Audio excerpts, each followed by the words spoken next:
All right, Saturday morning. It's about 7:45 a.m. We are fogged in out here in Northern California. It is cold out. It's one of those mornings where the fog is like thick enough that the air is just wet. Um, Otherwise known as summertime in the Bay Area.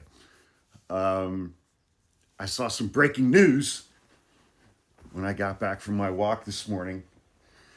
At, so a few days ago, I did a I did a video and I just titled it on the screen and I was very explicit. I am not a news source. I am not a reporter. I am not a journalist. I do basically opinion stuff, commentary, analysis. I am not a news source. That's just not my thing. Because to me, in my world, like trying to keep up with and make content based on breaking news every time the breaking news hits. And I'm not talking about any one person in particular, as much as you guys might want to think I am, but I would lose my fucking mind. First of all, I have a full time job. I've been a lawyer for over 26 years, and I still work full time as an attorney. So it's just not logistically possible. Second of all, it's just like my anxiety would be off the charts, man, if I was trying to keep up with every single thing that happened, when it happened. I gotta get it out there. What's the point? I don't know what the point of that is. I, Maybe it's just me, and the salad bowl that I live in with PTSD and ADHD and anxiety and chronic depression all mixed up and with a nice balsamic vinaigrette on top. Um, I have never understood the obsession with I have to know exactly every single thing that's happening in the exact moment that it's happening, unless it's something that's like substantively different. You know, I would submit to everyone that Donald Trump's Truth Social feed does not fit into that category. He is an emotional toddler. He spews out bullshit based on emotion and anger and grievance in barely literate gibberish multiple times a day, every single day, and has for 15 years. That does not make his Truth Social posts breaking news.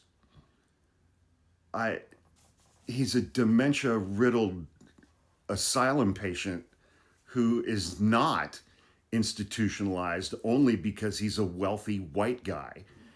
And our electorate, knowing that he's a convicted felon, knowing that a federal judge accurately described his conduct against E. Jean Carroll as that of a rapist, a guy who owes the state of New York $600 billion for fraud, whose company was convicted of 17 felony counts for fraud, who was personally convicted of 34 felony counts for trying to interfere in the 2016 election before he incited an insurrection at the Capitol to try to overturn the 2020 election. Our electorate was like, oh, let's give that guy another shot. I don't like that black lady. And that makes his Truth Social feed breaking news? Give me a fucking break, man. Yeah, he posted on Truth Social that he wants to revoke Rosie O'Donnell's citizenship. It's like the guy, it was documented. The guy lied 35,000 times during his first term. He posts emotional bullshit that is not tethered to reality every single day, multiple times a day.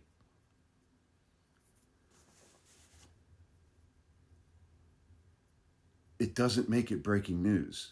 I, and again, I'm not just talking about one person. I've seen 15 of these this morning.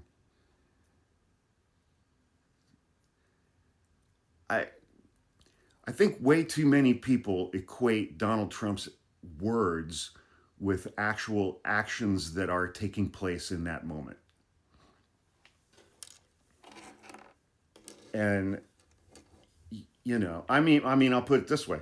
It's the same crowd that disbelieves every single thing that Donald Trump has to say about literally everything, which is, in my mind, the correct course of action until he says he muddled with the 2024 election. They're like, he said it, that makes it true. He said it, that makes it true. That Venn diagram is a circle.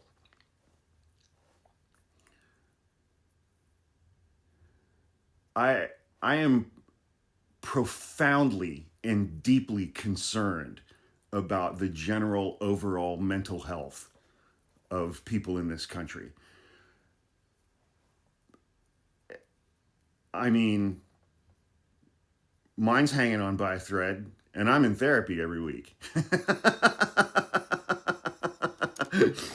I and it's not that's not to cast aspersions or lay blame on anybody. Look at what this fucking orange dickweed and his dipshit inbred mouth breathing fart huffing followers have put this country through over the last decade.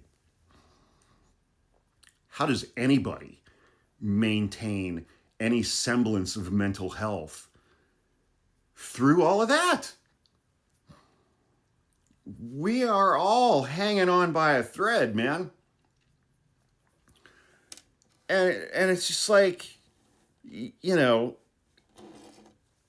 all of us, our anxiety is off the charts. Again, I don't think that's entirely unreasonable given current circumstances in recent history. It doesn't mean it's healthy. And, it just angers me when I see creators who take advantage of that, who just take advantage of people's anxiety and make it worse. It angers me when I see creators take advantage of people's anxiety, make that anxiety worse, and they're getting paid for it. And that happens on both sides. On the right, they do it with lies. On the left, it's just emotional vampirism. It's just emotional vampirism. And I have no fucking use for it. It makes me angry when I see it because I see the reactions of people to that kind of content. And it damages their mental health and their well-being even further. And I think it's just absolutely fucking unconscionable. Not every single thing is breaking news. It just isn't.